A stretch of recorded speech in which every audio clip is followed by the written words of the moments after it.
Assalamualaikum warahmatullahi wabarakatuh. Selamat malam, Bapak Ibu. Kita menunggu 3 menit lagi ya. Digenapkan 19.50. Mending lah.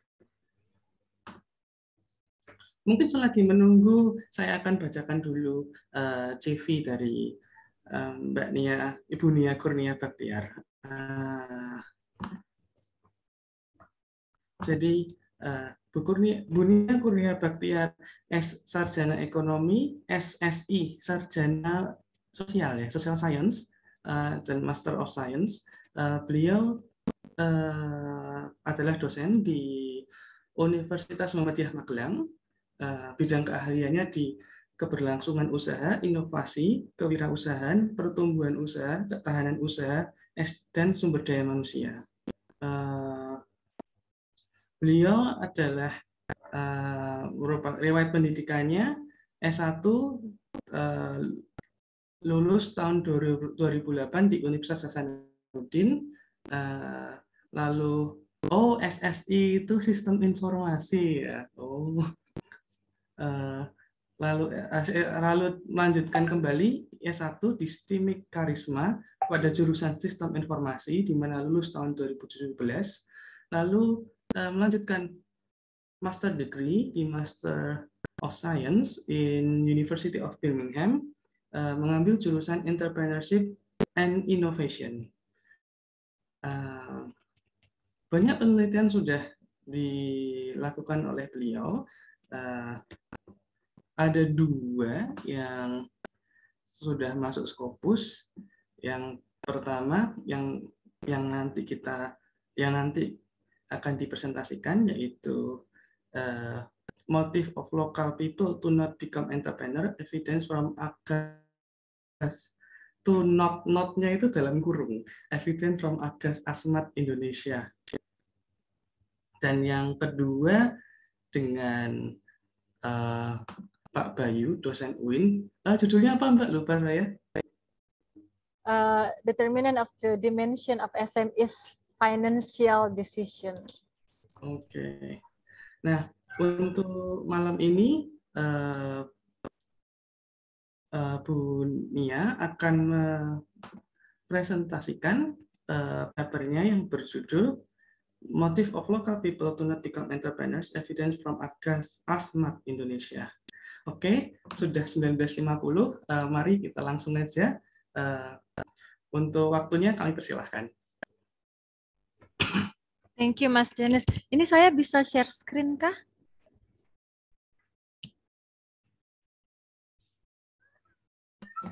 Oke, sekarang bisa. Coba.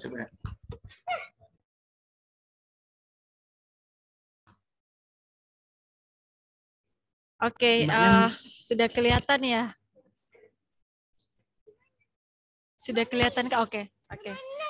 Terima kasih. Oh, itu debat. Mohon maaf. Yes. Oke, terima kasih Mas Dennis dan teman-teman semua, Bapak Ibu semua atas kesempatannya. Alhamdulillahirabbil alamin, hari ini saya diberi kesempatan yang sangat baik sekali untuk bisa belajar bersama. Saya juga masih belajar, teman-teman. Jadi Bapak Ibu semua, hari ini saya akan mempresentasikan satu paper saya yang kemarin ini udah perjalanannya lumayan panjang. Jadi saya mulai aja, buka dulu. Assalamualaikum warahmatullahi wabarakatuh, Bapak Ibu. Waalaikumsalam warahmatullahi wabarakatuh. Oke. Baik, hari ini tanpa menggunakan waktu lebih banyak lagi, jadi paper yang akan saya presentasikan pada malam ini adalah tentang why do not local people in Agats Asmat become entrepreneurs, discovering the motives behind the lack of entrepreneurs in Agats Asmat, Papua. Nah, kenapa saya mengambil di Agats Asmat ini sebenarnya adalah pecahan dari disertasi tesis saya pada waktu S2 kemarin, karena memang saya kemarin ngambil ini sebagai tesis dan saya memecahnya menjadi beberapa artikel. Nah, salah satunya ini Nah, ada beberapa latar belakang kenapa mengambil Agats Asmat sebenarnya, karena nanti saya akan jelaskan di akhir juga, menjadi salah satu, saya berpikir itu menjadi salah satu daya tarik di Scopus dan ternyata memang berhasil gitu. Nah,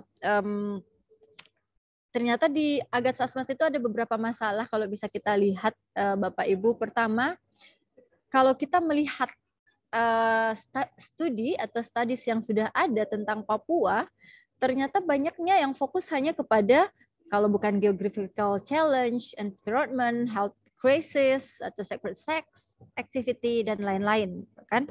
Nah, dan di lain pihak tentang entrepreneurship itu tidak banyak, ternyata sangat limited. Nah, kalau kita sudah melihat celah seperti ini, kita berarti sudah bisa mulai dengan, oh iya, berarti ada yang bisa saya lakukan gitu. Nah, kenapa saya memilih di Asmat Distrik itu sebenarnya adalah tempat itu adalah pintu dari 19 distrik yang ada di Asmat, Papua. Nah, itu berarti seharusnya itu menjadi keunggulan tersendiri untuk kesempatan-kesempatan bisnis. Tapi masalahnya terjadi kebalikannya. Itu ternyata di sana itu level entrepreneurship itu sangat rendah. Nanti saya bisa memperlihatkannya di sini, Bapak Ibu. Nah, saya karena saya adalah pure kualitatif pada waktu itu, pada waktu menyusun ini saya adalah apa? Maksudnya saya fokusnya di kualitatif. Saya membuat 2 research question. Pertama, apa sih alasan dibalik kurangnya local people atau native Agats Asmat itu yang ingin menjadi entrepreneur. Dan research question yang kedua adalah bagaimana meningkatkan. Jadi kalau kita sudah tahu kurang, gimana ningkatin practical atau praktek entrepreneurs pada orang-orang lokal di Agats Asmat. Saya memakai kualitatif dengan thematic analysis waktu itu. Saya menggunakan hybrid coding, jadi codingnya antara deduktif dan induktif. Nah, diawali dengan saya mendata ada berapa sih business owners di Agats yang local people dan non local people. Ternyata ada 62 bisnis yang ada di sana. 62 itu yang setuju untuk diwawancarai. Kenapa? Yang lainnya itu kadang merasa kemarin itu ada yang tidak merasa percaya diri untuk diwawancarai. Ada juga yang saya nggak ngerti bahasanya karena mereka juga nggak tahu bahasa Indonesia. Jadi hanya 62 orang ini diturunkan menjadi 30. Kenapa? Karena dari 62 itu ternyata terbagi. Ada yang lokal, ada yang non lokal. Jadi 30 ini benar-benar usaha yang lokal. Nah, dari 30 ini akhirnya saya melakukan yang namanya structured interview. Ada kategorisasi yang dibuat di situ yang akhirnya 18 bisnis yang bisa eligible untuk di in-depth interview. Nah, pada saat 30 bisnis ini ikut dalam structured interview, muncullah variabel seperti ini. Jadi variabel-variabel ini muncul, ada 32 variabel yang saya gunakan sebagai pertanyaan pada saat in-depth interview. Dari performance-nya, dari niatnya, dari apa sih yang menghalangi mereka ingin berwirausaha, bagaimana bentuk dari support yang didapatkan, semuanya muncul di sini. Akhirnya, ini adalah jenis bisnisnya. Ada 30 di sini, ini semua yang ikut. Nah, apa findingnya? Ada beberapa finding yang saya dapatkan di sini. Yang pertama itu adalah ternyata lack of education itu bukan. Jadi kita selama ini berpikir bahwa lack of education itu adalah alasan kenapa tingkat wirausaha itu sedikit. Ternyata di sana itu lack education itu enggak menjadi masalah, bukan menjadi suatu alasan wirausaha itu enggak banyak. Yang kedua, ternyata yang mendasari mereka tidak menjadi entrepreneurs itu adalah motivasi dan niatnya yang nggak ada. Jadi lack of motivation and intention untuk memilih menjadi entrepreneurs. Dan yang ketiga, local culture, social capital, community context itu sebenarnya adalah hambatan bagi mereka.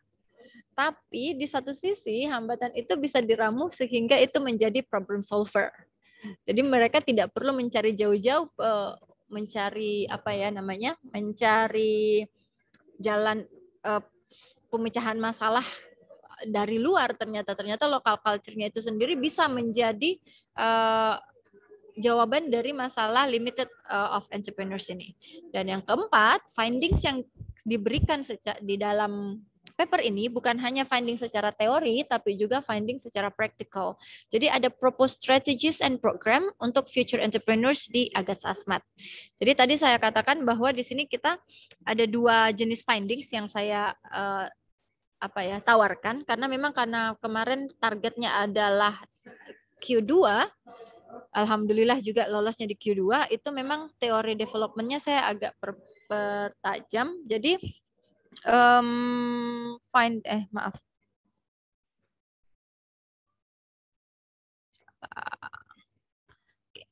dari teori implication ini saya mengambil dari teori motivasinya karakteristik entrepreneurs-nya Timmons di tahun 89. Di sini adalah sebuah matriks yang memperlihatkan bahwa kalau kita itu memiliki manajemen skill yang rendah dan kreativitasnya rendah, kita itu hanya sebagai promoter. Sedangkan kalau manajemen skill-nya tinggi, tapi ternyata kreativitasnya rendah, kita adalah administrator atau manager. Entrepreneur itu berada di manajemen skill yang tinggi, know-how yang tinggi, creativity dan innovation yang tinggi. Tapi bagi mereka ini tidak cukup. Jadi ternyata ada motivation dan intention yang bisa ditambahkan dalam propose model dari karakteristik entrepreneurs dari Timmons ini. Ini adalah teori implication yang saya angkat. Sedangkan di practical implication saya ngambilnya dari teori. Jadi sebelah kiri ini adalah strategi yang didasarkan dari literatur-literatur. Saya spotkan di sebelah kiri. Setelah itu saya bandingkan dengan strategi yang dilakukan oleh Kementerian Koperasi dan SMEs di situ sebelah kanannya. Setelah itu kita lihat, saya bertanya ke pemerintah lokal di sana, apa sih yang dari semua yang diterapkan oleh kementerian ini, yang mana sih yang sudah mereka terapkan juga gitu oleh Diskoperindaknya? Ternyata cuma 2. Kalau dilihat, ternyata mereka cuma menerapkan kur dan workshop and training.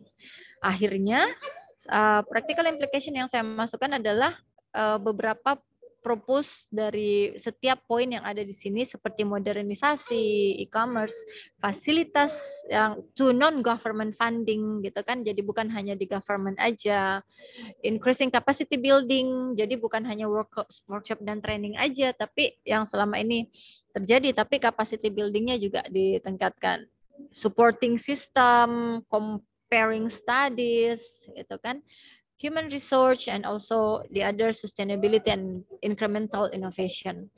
Nah, ini secara garis besar adalah paper yang saya presentasikan hari ini. Nah, kemarin saya masukkan ke sini, jadi Bapak Ibu waktu itu saya masih agak sangat-sangat hijau ya, jadi baru pulang dari sekolah yang awalnya dari praktisi, benar-benar tidak pernah menulis sama sekali. Di tahun 2017 lulus, kembali ke Indonesia 2018, mencoba menulis. Pertama kali mencoba menulis, saya masukkan ke International Journal of Entrepreneurship and Small Business. Pada waktu itu, saya sama sekali tidak mengenal apa itu Scopus, apa itu Skimago, dan lain-lain. Pokoknya di-submit aja. Pada saat di-submit, saya baru diajarkan ternyata, jurnal tersebut itu berasal dari UK, high index-nya juga nggak terlalu tinggi kok, 33, dan dia ternyata posisinya ada di Q2 kalau di Scopus. Nah, cara kemarin masukinnya nggak sulit sih, persis sama dengan Emerald, apalagi ya, Sapphire, terus MDPI, semuanya user friendly, sama seperti ini. Jadi kita bisa mensubmit dan juga men-track artikel kita di sini. Jadi bikin akun aja, terus setelah itu kita bisa submit di sini dan kita bisa nge-track di sini. Nah, itu dari artikel submission. Prosesnya seperti apa? Panjang sekali prosesnya. Jadi saya apply itu di Januari 2019, saya submit. Saya nunggu agak lama, itu baru ternyata bulan Juni revisinya yang pertama muncul. Itu pun saya sudah lupa kalau saya pernah apply ke situ. Saya pernah submit ke situ gitu. Udah kelupaan, terus ternyata ada revisi. Setelah revisi pertama, itu kebanyakan tentang substansif. Jadi substansi dari teori development-nya yang saya harus tambahkan, literatur review yang saya harus tambahkan, terus metodologi yang harus saya tambahkan. Setelah saya submit, bulan Oktober muncul lagi revisi berikutnya. Ini yang paling utama mungkin karena artikelnya di Scopus, jadi citasinya semuanya harus yang bereputasi. Akhirnya di Oktober 2009 itu semuanya tentang citasi. Semua yang di luar Scopus dikeluarkan dan diganti dengan artikel-artikel yang di Scopus. 2019 bulan November saya menandatangani amandemen, copyright agreement, dan final form-nya. Bayangkan, dan tahun 2022 baru publish gitu. Jauh banget waktunya. Terlalu lama nunggunya. Tapi alhamdulillah sambil berjalan ini saya juga publish di beberapa jurnal dan working the other things as well. Dan ini alhamdulillah di jurnal ini walaupun lama, waktu antriannya panjang banget. Saya ingat pada saat di November 2019 itu saya ada di urutan 174. Jadi itu sudah terlihat di forthcoming artikelnya, ada nama saya di 174. Di tahun 2020 DOI-nya sudah muncul gitu. Tapi saya menunggu sampai sekarang karena memang di sana antriannya banyak banget dan tidak ada article processing charge yang dibebankan ke kita kalau kita nggak mau open access. Ya, kemarin saya mencoba melihat berapa sih biayanya kalau open access. Saya pikir kemarin ngobrol juga sama Pak Dennis ya, MDPI itu mahal banget open access-nya 33 juta gitu kan. Ternyata Ender Science itu jauh lebih mahal lagi, dia ternyata sampai ke 45 juta gitu. Jadi mending nggak usah open access. Tapi efeknya adalah memang citasi kita tidak sebanyak jika kita akan open access. Saya tidak pernah menghubungi editor pada waktu ini, proses ini, tapi di tahun 2020 dan 2021 itu saya menghubungi editor. Jadi apabila 6 bulan tidak ada kabar ataupun memang tidak ada kepastian kapan tanggal terbitnya atau segala macam, kita bisa menghubungi editor. Biasanya kalau jurnal internasional mereka memberi waktu itu 6 bulan setelah kita submit atau 6 bulan setelah berita terakhir dari mereka. Kemarin saya cuma bertanya kapan sih artikel saya terbit gitu kan. Katanya ini mereka nggak bisa janji karena antriannya sangat banyak, tapi mereka bilang di tahun 2022 gitu. Nah, mungkin yang terakhir sambil belajar bersama saya juga tidak merasa bahwa paling bagus, paling pinter di sini. Ini banyak kesalahan. Kemarin yang saya rasakan di tahun 2018 sampai sekarang. Jadi sekarang posisinya artikel saya sedang under review di Q1. Ada satu artikel yang under review di Q2 juga ada satu, di Q3 juga ada satu gitu. Jadi saya sambil belajar di tahun 2018 sampai sekarang itu ada beberapa experience yang saya dapatkan bagaimana saking seringnya ditolak Mas Dennis. Jadi saking seringnya ditolak saya jadi tahu untuk meng-attract editor dan reviewer itu seperti apa sih. Nah, yang pertama mungkin yang saya bisa share ke Bapak Ibu semua adalah uniqueness of the research gitu. Jadi kemarin baru sebulan yang lalu kami itu Zoom meeting dengan dosen di University of Glasgow, gitu kan? Karena kami sedang membuka untuk peluang kerjasama internasional. Jadi kerjasama internasional di bidang riset oleh mereka, gitu kan? Saya mempresentasikan riset saya itu ke usaha makanan minuman karena usaha yang paling banyak di Indonesia. Terus beliau bilang seperti ini, adakah sesuatu yang unik gitu kalau kita mau berbicara tentang nanti penelitiannya, attractiveness-nya ke jurnalnya, carilah sesuatu yang unik yang ada di Indonesia gitu, yang tidak ada di luar. Terus kami akhirnya berpikir ada beberapa hal dan kami jatuhkan pilihan ke batik gitu karena berdasarkan track record memang ada penelitian yang di batik. Dan dia senang banget gitu. Sama seperti yang Ender Science ini Bapak Ibu, yang kemarin yang membuat saya lolos, saya sangat merasa beruntung lolos itu adalah satu, editornya juga bilang sama saya waktu diskusi awal. Mereka bilang yang membuat lolos itu adalah uniqueness of your research gitu. Jadi rural entrepreneurs atau wirausaha di daerah 3T itu memang kalau di developing countries itu banyak gitu. Kalau di developed country itu juga ada, tapi levelnya berbeda sama di emerging economy atau developing country. Jadi kalau kamu mengangkat rural economies di emerging economies, rural entrepreneurs di emerging economies itu sesuatu yang sangat unik bagi jurnal-jurnal gitu. Jadi saya berpikir, jadi setelah itu saya memang selalu mengangkat tipe-tipe artikel yang unik. Dan yang kedua adalah Ini berdasarkan pengalaman, saya juga ini hanya berasumsi, Bapak Ibu belum tahu benar atau tidak, tapi ini berdasarkan pengalaman saya. Jadi jurnal saya yang sekarang sedang under review itu di awalnya saya masukkan, jadi saya buat artikelnya, gitu. Saya buat artikelnya, lalu saya cari jurnalnya.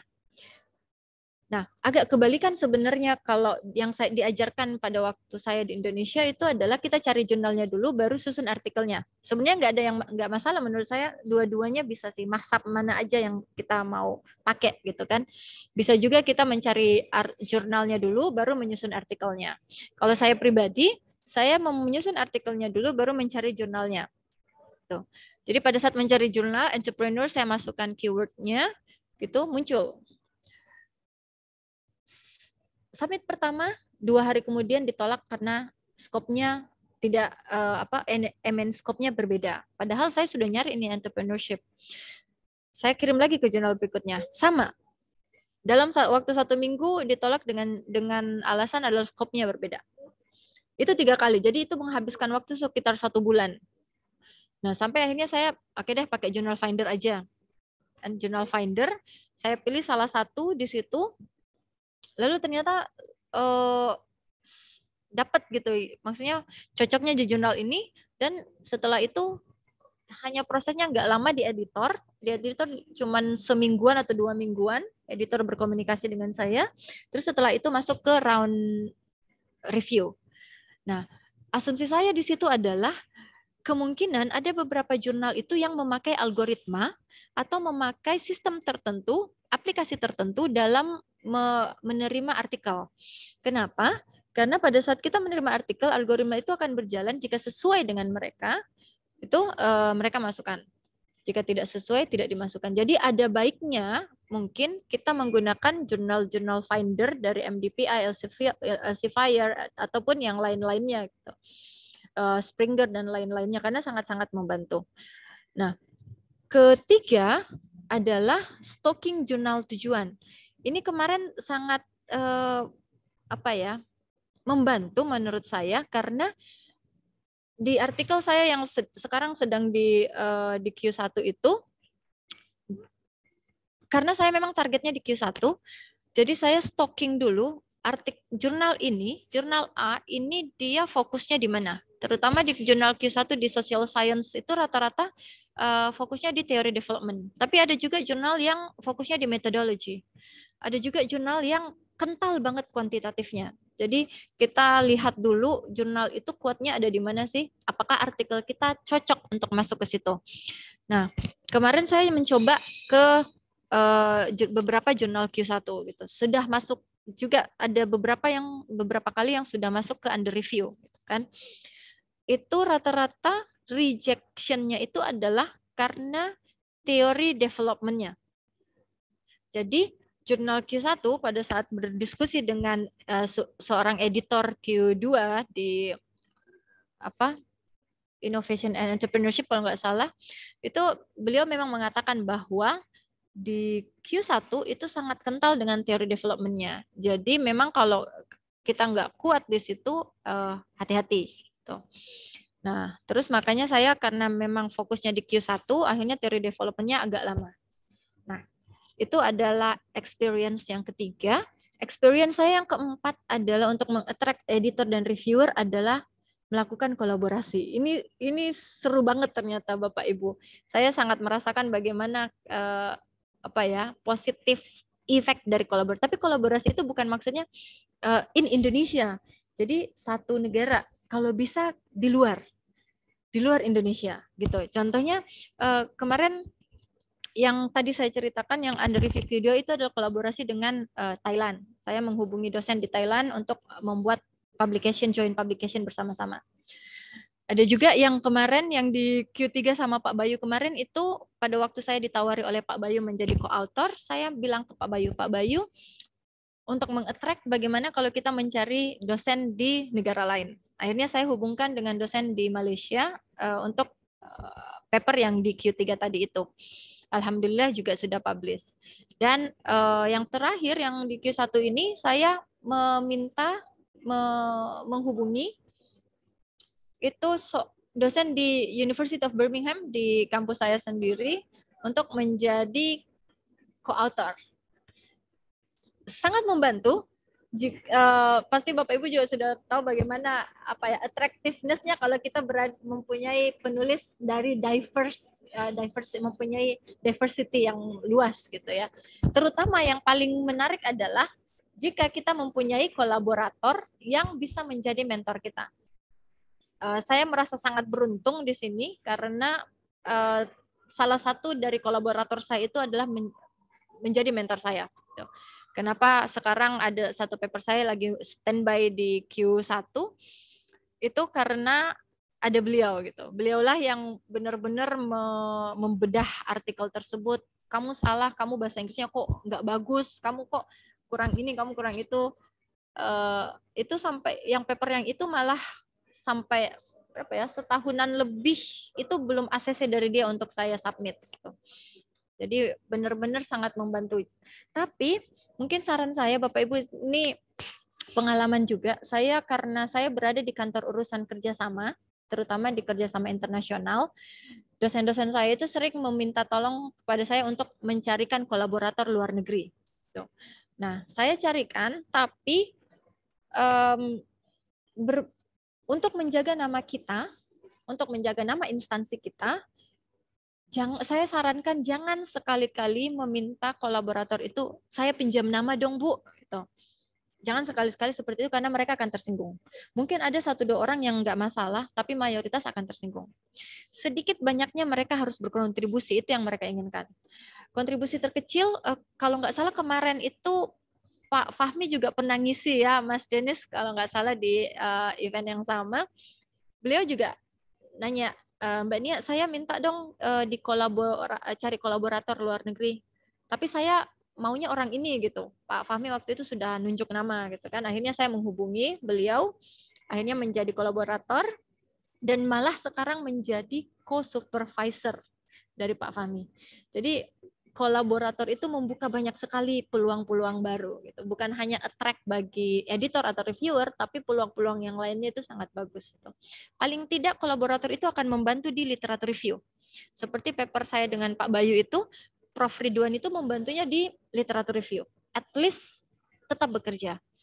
Yang sekarang paper yang kami buat bersama Vietnam itu mereka karena dia kental banget kuantitatifnya, dia itu sangat membantu saya di metodologi. Metodologi saya sering saya setor terus dibalikin, saya setor dibalikin, banyak sekali yang ditambahkan di situ. Jadi kolaborator itu sangat-sangat membantu menurut saya. Satu lagi yang kemarin baru saja berjalan dengan University of Malaya itu adalah tentang socio entrepreneurs. Itu beliau memang fokusnya di situ, padahal saya nggak fokus di situ. Jadi saya belajar sangat banyak dari beliau. Jadi saya bisa bilang bahwa ini adalah salah satu kunci untuk bisa masuk ke jurnal, tapi untuk juga bisa pengembangan diri kita. Dan yang terakhir adalah references. Kalau kita berfokus pada Scopus, saya cuma belajar di pengalaman saya sendiri bahwa kolaborator saya itu banyak banget yang nyoret bagian referensinya, bagian daftar pustaka yang di artikel yang saya buat. Nggak boleh pakai yang di luar Scopus, nggak boleh yang pakai, bahkan yang di Birmingham ini lebih parah. Karena kamu fokusnya di Q1, kalau di Eropa kan nggak pakai Scopus ya, dia masapnya ABS gitu kan. Kalau kamu maunya yang 4 stars, semua artikel di bawah Q2 itu tidak boleh dipakai. Jadi semua referensi saya semuanya dihapus. Semua referensi saya berasal dari Q1 atau 4 stars-nya ABS gitu. Kenapa? Dia karena beliau juga adalah editor sebuah jurnal di Q1, beliau bilang begini. Banyak reviewer terutama di jurnal-jurnal ternama itu pada saat menerima artikel untuk direview, yang dia lihat itu referensinya dulu, bukan artikelnya. Kalau referensinya itu berasal dari artikel bereputasi, baru mereka baca isinya. Seperti itu.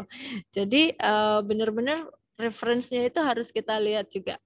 Bukan cuma nilai jumlahnya yang banyak, tapi juga asalnya juga sangat penting. Nah, sejauh ini lagi-lagi Bapak Ibu saya baru masih anak bawang, masih hijau banget gitu ya. Cuman beberapa pengalaman, tapi at least yang ini saya lakukan dan alhamdulillah ada titik terang sejauh ini. Semoga juga bisa diterapkan oleh Bapak Ibu atau mungkin punya strategi yang jauh lebih baik. Mungkin bisa di-share juga sekalian. Jadi bareng-bareng belajarnya.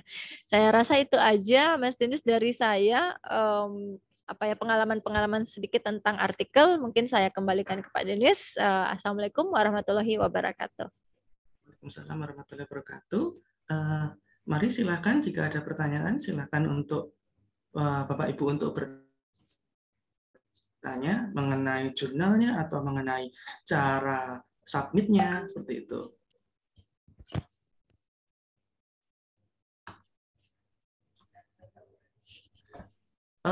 Tadi papernya sudah saya kirim ke chat Zoom. Jika ada Bapak Ibu yang ingin membaca, silakan bisa di download.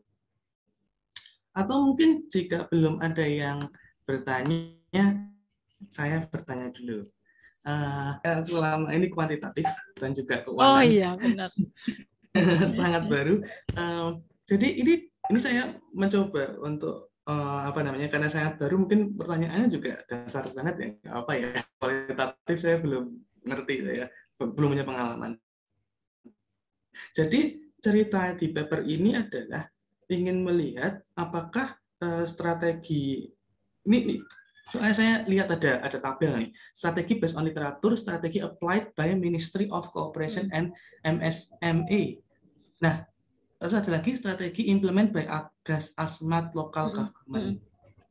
Jadi dalam secara sederhananya dalam paper ini ingin membandingkan gitu ya, berarti ya. Strategi yang literatur seperti ini, sedangkan yang Kemenkop seperti ini, lalu bagaimana dengan local government-nya? Terus habis itu dikritisi, gitu ya? Iya benar. Jadi kan kebetulan juga sejauh ini saya mungkin kalau dalam setahun mungkin saya dikasih 4 atau 5 artikel dari International Journal of Emerging Economies itu sebagai reviewer. Jadi saya ada beberapa itu posisinya dia sudah Q2 juga. Jadi ada beberapa pertanyaan itu yang pasti dinilai pada saat nge-review paper gitu kan. Salah satunya adalah sejauh mana sih implikasi secara praktek dan teori gitu kan. Kalau implikasinya hanya dalam hal dengan ini membantu manajer untuk pola pikirnya seperti ini atau seperti apa, itu bagi mereka belum terlalu kuat gitu. Jadi implikasi yang secara praktis seperti apa adalah kayak propose strategi itu berdasarkan literatur itu secara implikasinya menjadi seperti apa. Jadi kemarin makanya saya bandingkan. Tapi intinya itu untuk menjawab research question yang kedua sebenarnya Pak Denis. Jadi yang kedua itu research question-nya adalah bagaimana sih cara meningkatkan jumlah entrepreneurs di kalangan lokal daerah sana gitu kan. Sudah banyak strategi, sudah banyak yang dilakukan pemerintah pusat, ada beberapa yang dilakukan pemerintah lokal, tapi gap-nya ada di mana. Jadi itulah gunanya ada yang propose strategis itu. Kenapa saya ngambil kualitatif itu ya sebenarnya karena mau membangun apa ya namanya sebuah model yang bisa diterapkan juga di sana gitu. Oke. Monggo, Bapak Ibu, silakan. Oke, ada pertanyaan atau mungkin izin Mas Danes. Ada unek-unek gitu pernah melakukan. Oh iya, monggo, Profesor Mahfud Solih. Profesor Mahfud, silakan. Ya, terima kasih Mas Danes, Mbak Nia dan semuanya. Assalamualaikum warahmatullahi wabarakatuh. Waalaikumsalam warahmatullahi wabarakatuh. Ya, saya menegaskan aja salah satu poin penting yang disampaikan Mbak Nia tadi ya, tentang referensi, yaitu betul tadi misalnya tadi disebut ABS ya, itu iya, benar, Prof. Salah satu ya ranking yang di Inggris ya. Nanti kalau di Australia itu ada ABDC dan lain sebagainya. Ini mungkin sekedar sharing juga. Jadi sekarang itu kan jurnal juga sangat banyak ya. Kalau bidang saya akuntansi. Nah, kalau saya ya hampir sama dengan kolaboratornya Mbak Nia tadi. Saya tidak terlalu peduli juga dengan ranking-ranking dan lain sebagainya. Yang fokus saya lebih memilih di bidang saya di accounting itu misalnya apa gitu. Ya, itu lebih nyaman karena memang sekarang ini industri ya, jurnal sudah menjadi industri, banyak yang mengeluarkan jurnal berbahasa Inggris gitu ya, dan banyak yang minta. Guyon saya itu sekarang seperti minum obat, itu sehari kadang dapat email 3 kali nawarin untuk publikasi di sana. Ini harus hati-hati juga. Iya benar, Prof. Ya, bagi teman-teman dan adik-adik yang muda-muda. Kalau saya biasanya lihatnya ke Herzing, ya Herzing Rank itu kan banyak macam-macam jurnalnya. Nah itu juga bisa dijadikan, termasuk IBS tadi juga masuk di situ. Nah, lebih baik memang mencari jurnal yang terdaftar di banyak ranking gitu ya. Dan nanti 4-star ya kalau IBS, kalau IBD misalnya A-star dan lain sebagainya. Karena logikanya sederhana, kalau makanan kita tidak bergizi ya tulisan kita juga tidak bergizi. Ini yang sering saya sampaikan kepada mahasiswa dan dosen-dosen muda. Ya itu aja, saya kira menambahkan pentingnya referensi dan harus hati-hati mencari itu. Terima kasih, itu sudah ada yang resign Mas Janet. Terima kasih. Terima kasih Prof. Mahfud. Salam kenal Prof. Mahfud. Iya, sama-sama. Mohon maaf saya off kamera karena pakai kaos ini. Siap, Prof. Siap, Prof. Ada yang raise hand, Pak Dennis. Ya, monggo silahkan Ibu Januari Prihasanti. Monggo silahkan waktunya untuk pertanyaan. Iya, selamat malam. Saya mau bertanya kepada Bu Nia mengenai riset kualitatif ya. Ini kan berarti riset kualitatif dan konsultatif ya, Bu ya? Iya. Iya.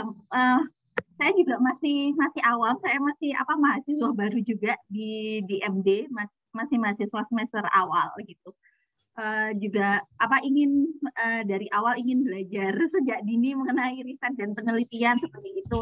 Dan kebetulan skripsi saya dulu waktu S1 juga riset kualitatif dan konsultatif seperti itu. Nah, ini saya mau tanya, tadi kan pertama mengenai sampel ya. Tadi kan dari sampel 63 sekitar 60-an, kemudian menjadi 30-an itu proses filternya kenapa menjadi 30 itu reasonnya kenapa seperti itu.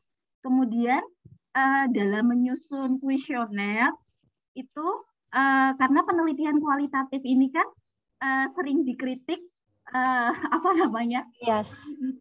validitasnya terhadap kuesioner dan wawancara. Nah, itu bagaimana Bu Nia mengatasi kelemahan tersebut dalam penelitian kualitatif ini? Seperti itu. Terima kasih. Terima kasih Bu Januari. Ini langsung dijawab kah Pak Dennis? Langsung aja Bu. Oke, siap. Jadi kualitatif, saya senangnya kualitatif itu karena memang eksplorasinya tinggi, walaupun memang banyak sekali ada juga negatif-negatifnya seperti apakah validitasnya atau biasnya juga seperti apa gitu kan. Jadi kalau kualitatif di awal itu kita harus tahu dulu source-nya seperti apa sih yang akan kita gunakan gitu kan. Apakah interview, apakah open-ended atau intervensi atau mungkin dokumen-dokumen gitu kan. Nah, setelah kita tahu source-nya, kalau saya pribadi source-nya pasti adalah interview. Saya senang menginterview orang gitu kan. Nah, setelah itu saya mencari analisis, saya mau membuat kualitatif dengan metode seperti apa. Jadi metode kualitatif apa? Ada metode kualitatif yang itu dia konten. Jadi kita menganalisis konten. Kedua ada juga yang kayak deskriptif gitu kan, ada juga yang tematik. Ini yang saya suka. Kalau saya itu selalu masuknya di tematik gitu, karena saya ingin memecahkan sebuah masalah yang mempunyai sebuah tema tertentu. Jadi Pertama langkahnya adalah studi literatur dulu kalau saya pribadi, Bu Januari. Jadi saya studi literatur. Dari studi literatur itu muncullah beberapa coding-coding atau variabel-variabel yang berhubungan dengan tema penelitian saya atau tujuan penelitian saya. Nah, setelah itu mencari populasinya. Nah, di populasi itu kita bisa paling gampang sih menggunakan purposive kalau saya pribadi, karena saya karena dari awal saya bilang saya sudah punya tujuan penelitian. Untuk mencapai tujuan penelitian ini ternyata saya membutuhkan responden, atau kalau kualitatif kita sebutnya informan yang seperti A, B, C, dan D. Jadi purposive dulu. Makanya 62 itu adalah populasi yang bersedia diwawancara. Setelah itu saya gunakan purposive karena ini berhubungan dengan entrepreneurs berarti, dan lokal. Purposifnya satu, mereka adalah orang lokal, gitu kan.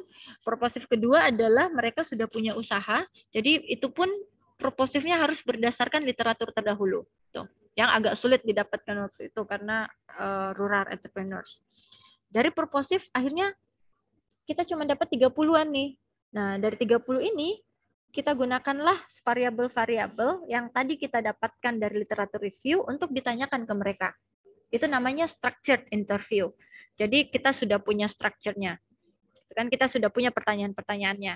Nah, setelah itu, setelah muncul structure-nya itu, kita lakukan yang namanya coding. Jadi di kualitatif itu ada 2 macam coding.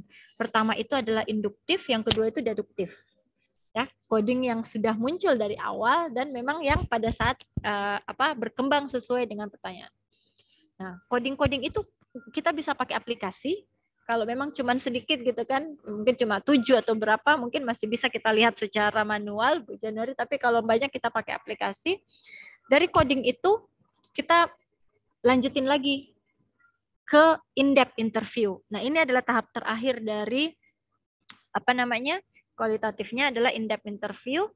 Kita menggunakan coding itu ke beberapa responden yang sesuai dengan kriteria yang kita buat lagi. Nah, seharusnya setelah coding itu, setelah in-depth interview, ada yang namanya analisis pakar. Nah, itu kalau kita ingin membuat model. Tapi kalau yang intinya adalah, tadi pertanyaan, maaf agak panjang ini. Tadi Ibu Januari tanya, bagaimana sih menentukan sampelnya? Ya, itu kita melihat ke penelitian terdahulu dulu. Itu. Penentuan sampel untuk mencapai tujuan ini apa sih? Itu yang kita terapkan. Jadi ada dasarnya. Kalau langkah-langkahnya saya melakukan penelitian, ya langkah-langkahnya yang seperti tadi itu. Gitu. Dari literatur review, structured interview ke in-depth interview. Gitu Bu Januari. Mbak Januari. Oke, Bu Nia, maaf mau tanya lagi. Mengenai data awal itu 60 sampel itu apakah itu diambil biasanya sih ya, kalau small medium enterprise setahu saya bisa mungkin datanya diambil dari dinas penanaman investasi terpadu atau dinas koperasi dan UKM. Nah, itu apakah dari situ diambilnya data awalnya, terus ada riset pendahuluannya atau tidak ya? Ada beberapa sumber data sebenarnya. Kalau kita berbicara tentang UMKM, rata-rata sumber awalnya kita mendapatkan populasi itu terutama dari Disperindakop. Jadi Disperindakop kemarin dapat datanya dari sana, tapi berhubung karena ini adalah tempatnya sangat-sangat terpencil. Kalau mungkin bisa lihat di internet bagaimana mereka nggak punya jalan aspal segala macam, jalannya di papan-papan seperti itu. Saya nggak dapat data di Disperindakop itu. Jadi yang saya lakukan adalah saya berkeliling. Jadi agak capek itu berkeliling, total usaha yang ada di sana ada berapa. Tapi sebenarnya kalau kita membuat penelitian saya yang lainnya semuanya datanya dari Disperindakop, ya benar. Jadi ada penelitian awalnya ada. Jadi penelitian awalnya itu tidak seperti penelitian yang pilot malah, penelitian pre-pilot. Pre-test gitu kan. Jadi melihat apa sih masalahnya. Tapi penelitian awal itu biasanya untuk mencari masalah sih, Mbak Januari, kalau saya pribadi. Jadi saya ingin meneliti ini, jangan sampai apa yang saya asumsikan itu tidak terjadi di sana. Jadi saya ke sana dulu untuk sambil ngobrol-ngobrol aja. Untuk itu pre wawancara yang saya lakukan untuk memvalidasi apakah saya udah benar masalahnya sudah benar yang itu ataukah bukan gitu. Seperti itu, Mbak. Baik, Bu Nia, berarti jemput bola ya, Bu ya. Iya, karena ternyata efeknya kalau kita membuat penelitian yang tidak sesuai dengan apa yang benar-benar menjadi masalah di sana, impact-nya nggak terlalu tinggi. Akhirnya saya pernah pengalaman itu mau membawanya ke jurnal yang agak bereputasi itu agak sulit karena memang agak apa ya, bukan itu masalahnya gitu. Ternyata ada akar permasalahan yang lebih mereka butuhkan, lebih menarik daripada yang kita pikirkan. Iya, baik. Terima kasih Bu Nia atas penjelasannya. Terima kasih Pak Danis. Ya, terima kasih Mbak Januari. Monggo silakan bagi ada yang punya pertanyaan atau mungkin ada ya unek-unek mengenai penelitian, terutama penelitian tentang entrepreneurship. Terutama seperti Prof. Mahfud tadi sudah sharing ke kita juga gitu kan. Jadi maksudnya bukan cuma dari satu pintu ya Pak Denis ya. Ini kan tempat diskusi bareng-bareng. Terima kasih linknya Pak Prof. Saya juga copy nih. Kalau nggak ada, saya sama-sama. Semoga bermanfaat. Siap. Oke, Prof. Terima kasih. Saya ada pertanyaan nih. Apa namanya? Ini ada yang menarik ini. Lack of education is not the cause of the limited entrepreneurs. Berarti apa namanya? Oh, sorry. Lack of education. Iya, benar kan. Karena biasanya kan di tempat-tempat lain lack of education itu kalau edukasinya rendah, terus tidak mempunyai banyak level pendidikan yang tidak tinggi sehingga tidak berminat akan sesuatu, biasanya seperti itu ya Mas ya. Tapi ternyata di sana kebalikannya, lack of education itu tidak berpengaruh terhadap jumlah wirausaha gitu. Kalau kita pikir kan kemarin pada saat saya wawancara Pri dengan dinasnya itu, mereka bilang jangan sampai ini mungkin karena mereka sekolahnya nggak tinggi gitu kan, jawaban mereka seperti itu. Jadi saya catat apakah benar seperti itu. Tapi ternyata finding-nya itu adalah bukan itu masalahnya, bukan lack of education masalahnya, tapi masalahnya ada di motivasi dan intention kayak. Jadi bukan karena kurang pendidikan akhirnya jadi entrepreneur gitu maksudnya. Iya, benar. Jadi selama ini hipotesisnya kan orang yang apa namanya pendidikannya kurang, nggak laku di dunia kerja, maka jadi entrepreneur gitu ya. Ternyata bukan itu gitu. Bukan itu. Ya benar. Itu jadi mungkin jadi uniqueness juga karena kita memang ingin meng-attract jurnal kan, mencari sesuatu yang unik. Jadi dengan tadi menyambung lagi Mbak Januari katakan bahwa pre-interview itu sangat bermanfaat karena kita bisa melihat pola-pola yang bisa kita lanjutkan ke depannya. Ini mungkin bisa ini dikonfirm pakai data sekunder kayak betul SM. Sekali. Iya. Benar sekali. Jadi ini kan baru kualitatifnya, kuantitatifnya ini loh. Yang belum gitu. Itu kalau menurut saya tadi juga sudah dikonfirm oleh Prof. Mahfud kalau tentang kolaborator. Mungkin kalau Bapak Ibu, Mbak Mas yang ada di sini sedang berusaha atau berniat untuk mempublish paper, mengundang kolaborator dulu itu sangat-sangat membantu menurut saya. Apalagi mendapat kolaborator yang bersedia atau secara tidak langsung itu menjadi mentor. Itu sangat, menurut saya itu proses pembelajarannya sangat-sangat panjang memang, capek memang, tapi sangat bermanfaat untuk kita sendiri. Apalagi sekarang kolaborator kan kita tinggal nyari aja. Jadi teman-teman saya biasanya bilang kalau memang yang saya sarankan tidak sesuai dengan kalian, mungkin kalian bisa di ResearchGate aja, ya. Cari di ResearchGate atau hubungi aja artikel yang pernah dia tulis apa aja, terus dihubungi, ditawarin gitu. Itu juga bisa. Itu banyak cara untuk bisa mencari kolaborator.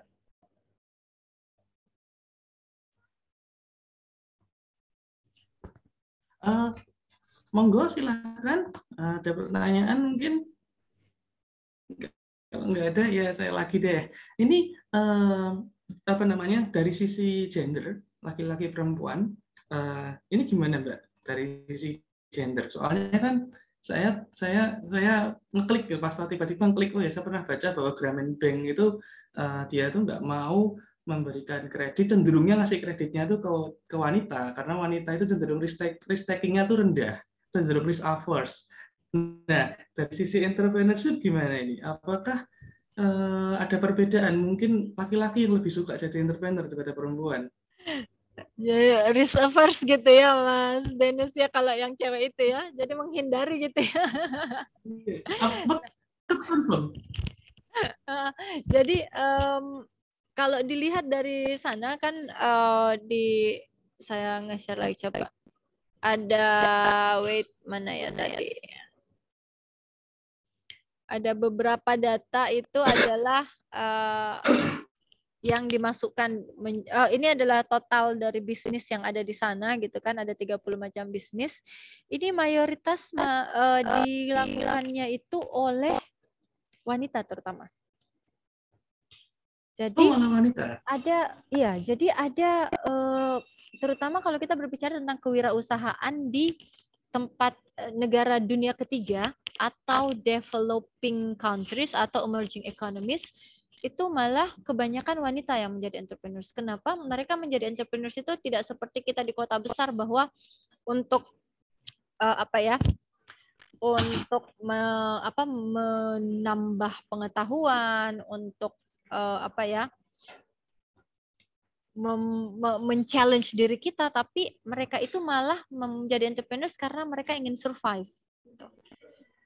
Saya tidak jadi entrepreneur, saya tidak bisa survive nih. Jadi malah banyak mayoritas itu di developing countries itu di rural economies terutama wanita yang lebih banyak menjadi entrepreneurs gitu. Seperti itu. Itu karena memang alasannya cuma itu. Ya kalau saya bisa jadi apa di sini, pekerjaan tidak banyak gitu kan. Satu-satunya cara kalau saya mau survive adalah saya menjadi entrepreneurs gitu untuk menunjang keluarga kayak gitu. Sama di Agatha Asmat juga wanita juga yang lebih banyak kalau datanya. Kalau dilihat tadi data yang di tabel. Mas Danes. Ya.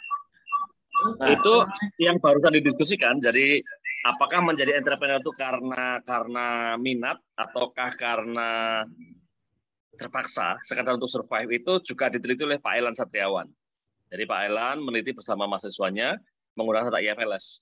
Jadi apakah orang di Indonesia ini, perempuan di Indonesia ini kalau dia jadi entrepreneur itu karena dia niat mau jadi entrepreneur, ya, ataukah hanya karena untuk survive? Dan jawaban beliau kira-kira yang saya pahami adalah untuk survive. Gitu. Nah, monggo, ini sekedar tambah diskusi aja biar ramai. Benar Pak Akbar. Karena memang seperti itu kalau kita baca di rural enterprise bukan hanya di Indonesia, di Brasil, di India, di Afrika, rata-rata memang jawabannya adalah untuk menjadi entrepreneur. Jadi akhirnya mereka hanya sampai di mikrobisnis top. Tidak banyak yang bisa sampai ke medium atau mungkin sampai besar. Karena memang growth intention-nya, jadi intensi untuk tumbuhnya itu tidak tinggi. Berbeda dengan developed countries. Mereka selalu berpikir untuk tumbuh lebih besar, pertumbuhan usaha gitu kan. Kalau di rural economies atau developing countries, mereka hanya untuk survive. Makasih Pak Akbar untuk inputnya juga. Ya, sama-sama.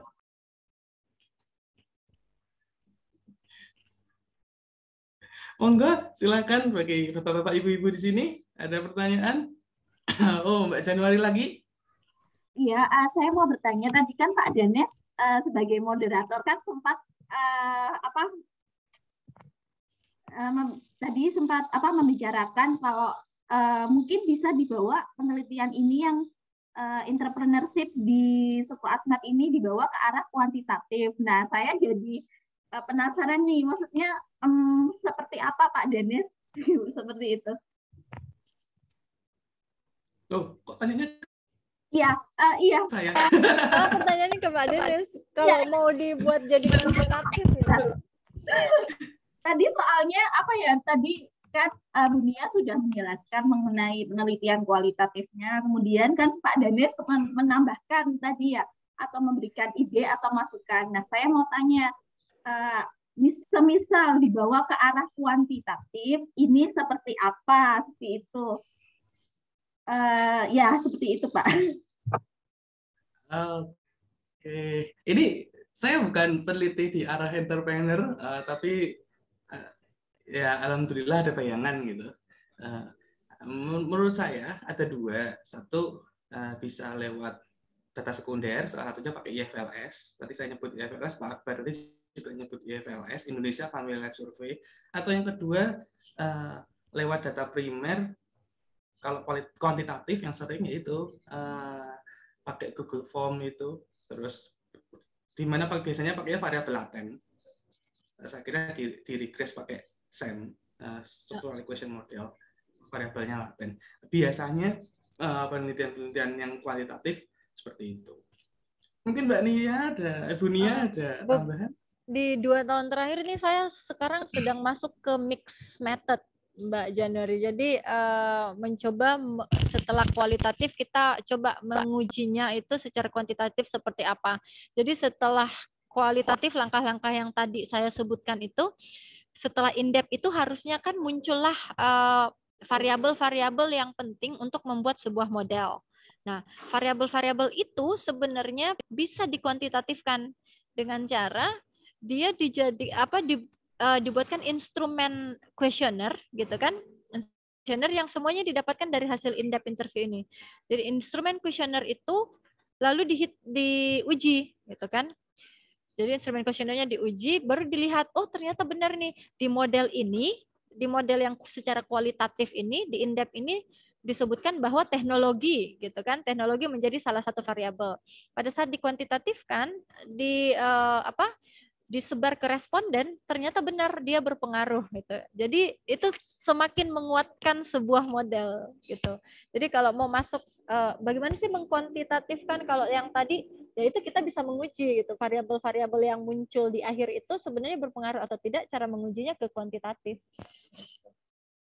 Oh ya, jadi maksudnya dapat saya simpulkan, maksudnya dari hasil analisis tadi kunci apa yang sering muncul pada analisa wawancaranya ya Bu ya? Benar, jadi kan kita bisa buat coding kan. Coding itu seperti sebenarnya pola-pola kayak pattern gitu kan. Hasil dari interviewnya itu pola apa sih yang sering muncul? Ternyata di 18 informan itu mereka selalu mengatakan tentang teknologi. Berarti pertama teknologi. Kedua mereka sering mengatakan soal motivasi. Berarti motivasi gitu kan. Kalau datanya besar sebenarnya kita bisa pakai aplikasi aja supaya gampang gitu kan. Tapi kalau datanya di coding kita juga bisa secara manual. Nah, dari coding itu muncul kan beberapa variabel. Nah, variabel ini dibuatkan instrumen kuesionernya untuk nanti diuji secara kuantitatif. Kita bisa melihat, oh iya benar, tadi informannya bilang memang berpengaruh. Di kuantitatifnya juga memang berpengaruh seperti itu. Masukkanlah di model, jadi validasi modelnya lebih tinggi. Seperti itu. Ya baik, terima kasih atas penjelasannya. Terima kasih Mbak Januari.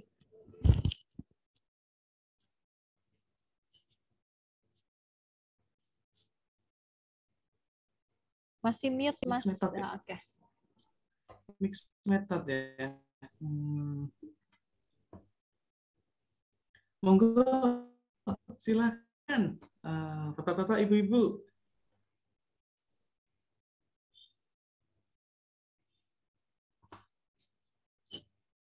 Ini yang datang ini baru-baru semua nih. Oh, ini ada Mas Herianto.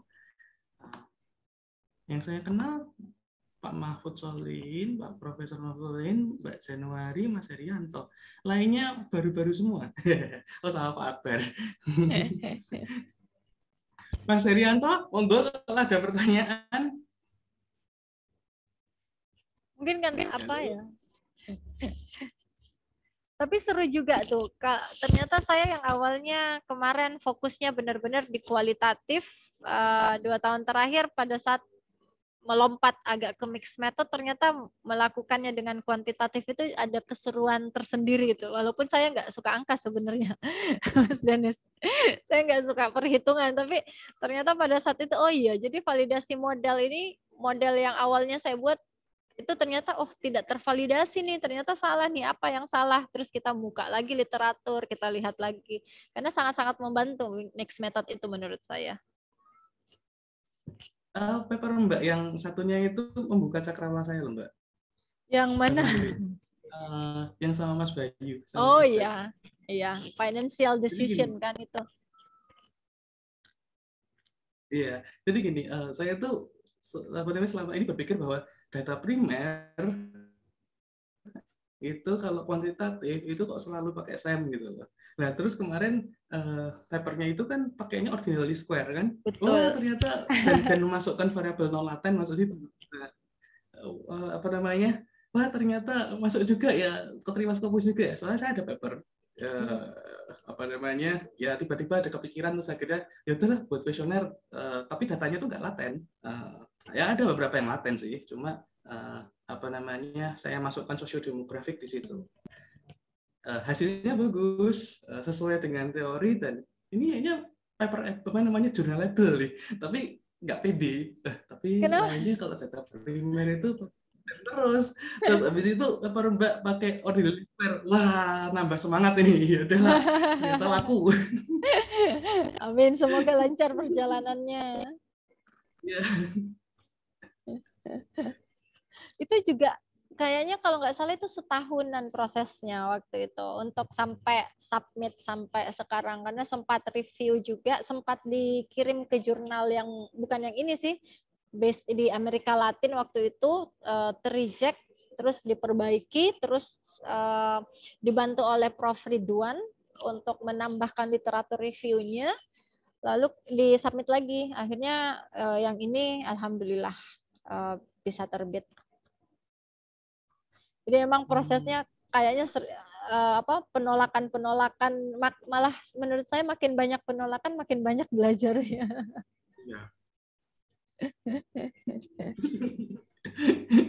Saya juga sering ditolak.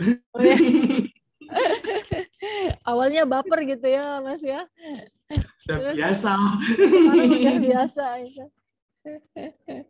Seperti itu.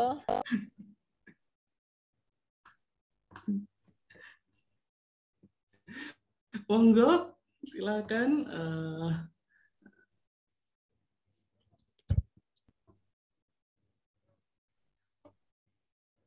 Itu yang paper yang selanjutnya yang mixed method itu tadi gimana Mbak? Apa namanya ceritanya? Yang itu yang Q1 ya? Persis sih yang mixed method, yang Q1 malah pure kualitatif, karena memang teori development yang kami tingkatkan di situ. Itu kami mengambil learning, men-challenge teori apa ya, kalau nggak salah entrepreneurship learning kalau itu. Nah, yang mix itu malah make di embracing crisis, itu untuk melihat apa sih yang berubah pada setelah krisis gitu kan. Itu sama persis dengan yang tadi saya jelaskan ke Mbak Januari. Kami memang membentuk dulu proses kualitatifnya. Setelah itu kami validasikan menggunakan kuantitatif, jadi ke responden. Itu setelah itu ternyata itu tidak tervalidasi waktu itu. Maksudnya yang di awalnya berpengaruh kok tidak berpengaruh pada saat di kuantitatif. Akhirnya kami membuka literatur lagi. Terus responden yang sebelumnya itu kami kontak lagi gitu kan untuk ngobrol lagi. Terus membuat lagi pertanyaan susulan untuk kuesioner. Akhirnya kami menemukan pola model yang baru gitu. Jadi memang perjalanannya agak panjang kalau memang ini. Tapi seru perjalanannya sangat seru itu. Itu mixed method itu apa namanya? Kan yang diwawancara kan nggak mungkin semua ya. Iya. Yang di kuantitatif berapa, yang diwawancara berapa?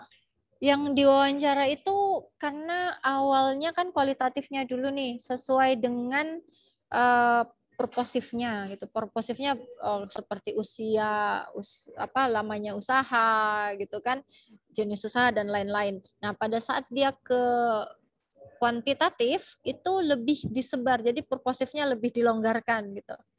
Jadi awalnya kalau yang kita tanyain itu adalah orang-orang yang memang pada saat krisis itu terus bertumbuh, itu kan jarang tuh. Karena banyak usaha yang tutup malah pada saat krisis. Nah, itu di kualitatif. Nah, pada saat di responden indikator itu dihilangkan. Jadi makanya respondennya kemarin masih bisa dapat sampai 300-an gitu. Oh, sebenarnya 300-an. Yeah. 300, yang kualitatif berapa? Yang kualitatifnya itu cuma 18. 18. Dan proses kualitatifnya yang lama, soalnya kan ada pilot testnya, terus validasi pakar dan lain-lain. Oh, Pak Mahfud izin leave. Terima kasih, Pak.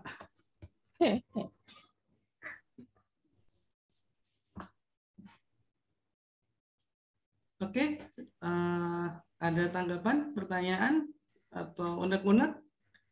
Unek-unek ya. Unek-unek, saya pernah ditolak.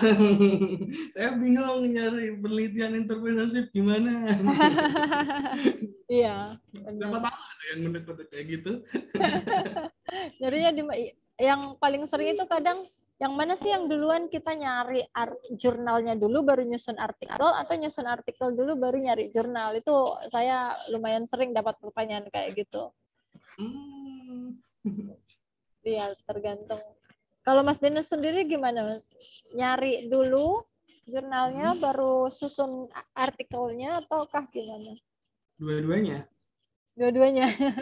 Jadi yang tadi yang saya data primer saya pakai ordinary list itu insting dulu baru nyari jurnalnya. Betul itu. Normalnya jurnal dulu. Tapi saya juga berpikir awalnya jurnal dulu kan, Mas.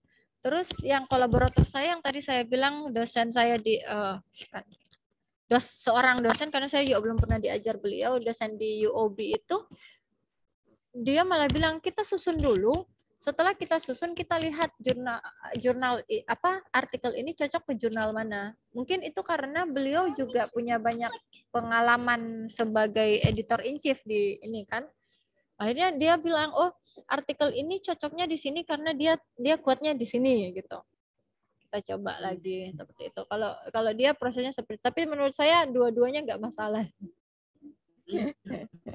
Masalah.